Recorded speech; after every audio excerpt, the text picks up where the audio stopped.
हरे कृष्णा, राधे राधे, जय श्री राम। कैसे हो दोस्तों? स्वागत है आपका ज्ञान भक्ति चैनल में।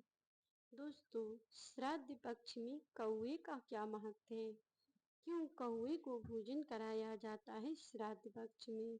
इसके पीछे की एक पौराणिक कथा आज के वीडियो में हम आपको बताएंगे कि कौवे के बिना श्राद्ध क्यों अधूरी है। आइए जानते हैं। प्राचीन समय में जब भगवान श्री राम चित्रकूट में निवास कर रहे थे, एक दिन वह अपनी प्रिय पत्नी सीता जी का अपने हाथों से स्वयं श्रृंगार कर रहे थे। यह देखकर इंद्र के पुत्र जयंत को अत्यंत आश्चर्य हुआ। उन्हें लगा यह कोई साधारण मनुष्य है। जब भगवान श्री राम माता सीता का श्रृंगार करके प्रेम से उनकी गोद में शयन कर रहे थे तो उनकी निद्रा लग गई। उसी समय इंद्रपुत्र जयंत कौवे के रूप में आया और माता सीता के पैर में उसने चोंच मार दी और माता सीता को कुदृष्टि से भी देखने लगा। माता सीता के पैर में रक्त की धारा बह चली। उन्होंने देखा कि कौवे ने मेरे पैर में चोंच मारी है तो वह धीरे से चिल्लाई और वह अपनी आंखों से अश्रु बहाने लगी। उन्होंने भगवान श्री राम को नहीं जगाया क्योंकि वह सो रहे थे। जब आंसुओं की धारा बही तो माता सीता की तो राम के ऊपर जब वो आंसू टपके तो उनकी नींद खुल गई और उन्होंने देखा कि सीता जी के पैर में से रक्त की धार बह रही है।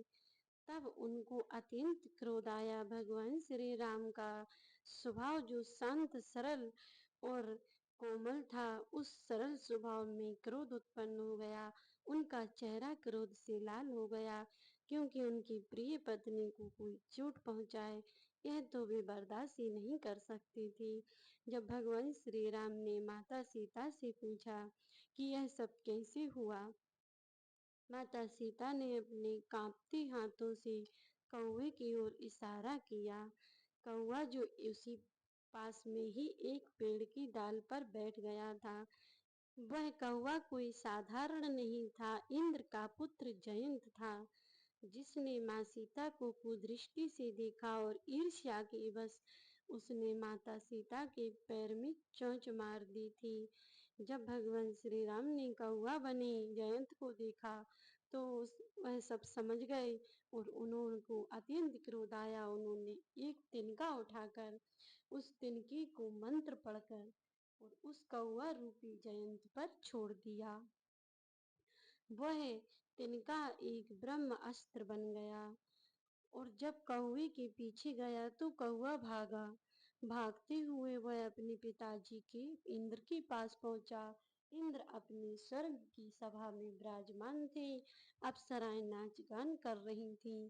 उनको इस बात की खबर तक नहीं थी कि उनके पुत्र पर मृत्यु का संकट आ गया है। जब कौवा बना इंद्र का पुत्र जयंत इंद्र के पास पहुंचा और उसने हाथ जोड़कर प्रार्थना की कि पिताजी मुझे रक्षा कीजिए, मेरी मृत्यु निकट है, इस तिनके से मुझे बचाइए। जब इंद्र ने देखा कि वह तिनका नहीं ब्रह्म अस्त्र है, तब इंद्र ने कहा कि यह तो ब्रह्म अस्त्र है, तिनका नहीं है। तब जयंत ने अपनी सारी कहानी पिताजी को सुनाई। तब इंद्र कहने लगे कि तुमने भगवान श्री राम की पत्नी के साथ ऐसा दुस्साहस किया जो स्वयं माता लक्ष्मी का अवतार है। तुमने उनके साथ ऐसा अपराध किया है, अब तुम्हें कोई नहीं बचा सकता। जब इंद्र ने ऐसा कहा तो वह कौवा बना जयंत अत्यंत घबरा गया और घबराते हुए वह ब्रह्मलोक में पहुंचा और ब्रह्मदेव से अपने प्राणों की रक्षा की भीख मांगने लगा।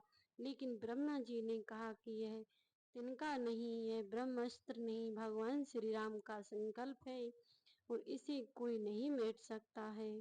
ऐसा सुनकर कौवा अत्यंत दुखी हो गया। ब्रह्मा जी के पास से चलकर कौवा कैलाश पर्वत पर भगवान शिव जी के पास पहुंचा।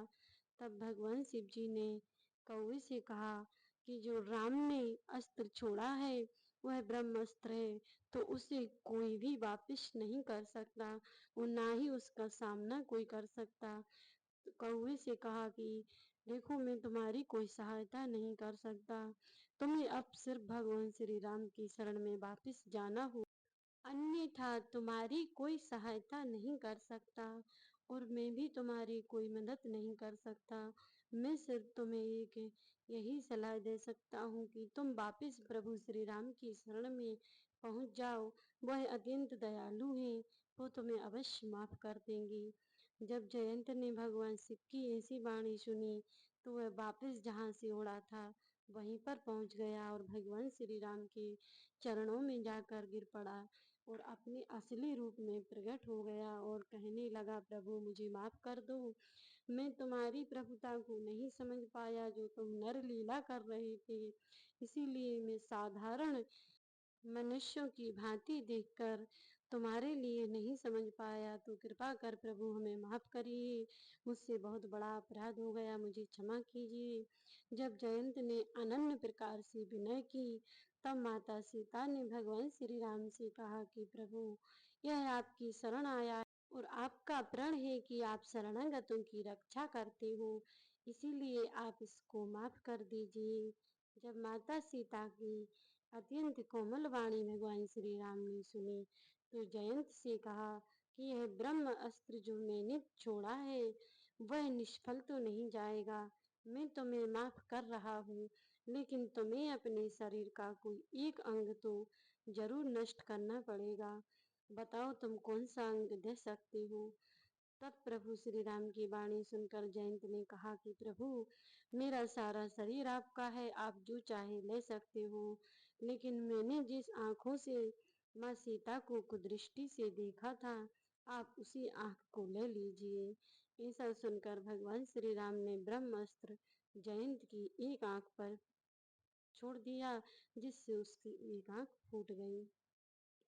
तथा जब भगवान श्री राम ने जयंत को अत्यंत दयालुता से देखा तो भगवान श्री राम की कृपा उस पर हुई और भगवान श्री राम ने उसे वरदान दिया कि जो तुम एक आंख से सारा संसार देखोगी और दूसरी आंख जो तुम्हारी फूट चुकी है उससे तुम पितृलोक देखोगे। जहाँ पितृ रहते ही तुम वहां जाओगी और पितरों को भोजन तुम ही पहुंचाओगी। इसी रहस्य के कारण कौवे को भोजन कराया जाता है। जो कौवा पितृलोक में भोजन दे आता है और पितरों के निमित्त भोजन कौवे को ही अर्पित किया जाता है। जब से भगवान श्री राम ने कौवे को वरदान दिया है और उसको आशीर्वाद देकर अपनी दयालुता दिखाकर उसे क्षमा कर दिया। इंद्रपुत्र जयंत एक आंख से पश्चाताप के आंसू बहा रहा था और भगवान श्री राम को एक आंख से ही करुणा निधान भगवान श्री राम को वह निहार रहा था। और इस प्रकार भगवान श्री राम ने कौआ को वरदान दिया और आशीर्वाद भी दिया। जो कौआ भी श्राद्ध पक्ष में महत्व रखता है वह एक आंख से पितरों को देख सकता है और पितृलोक को भी देख सकता है। इसीलिए श्राद्ध पक्ष में कौओं का इंतजार किया जाता है और कौओं को भोजन कराया जाता है। तो दोस्तों, आपको ये श्राद्ध पक्ष की कथा कैसी लगी कमेंट करके जरूर बताइएगा और वीडियो यदि अच्छी लगी हो तो एक लाइक करके चैनल को सब्सक्राइब कर लेना और जो भी मेरे चैनल पर नए हो वो चैनल को सब्सक्राइब करके बेल आइकन को ऑन कर देना और कमेंट बॉक्स में जय श्री राम जरूर लिख देना। तो मिलते हैं नेक्स्ट वीडियो में। जय श्री राम।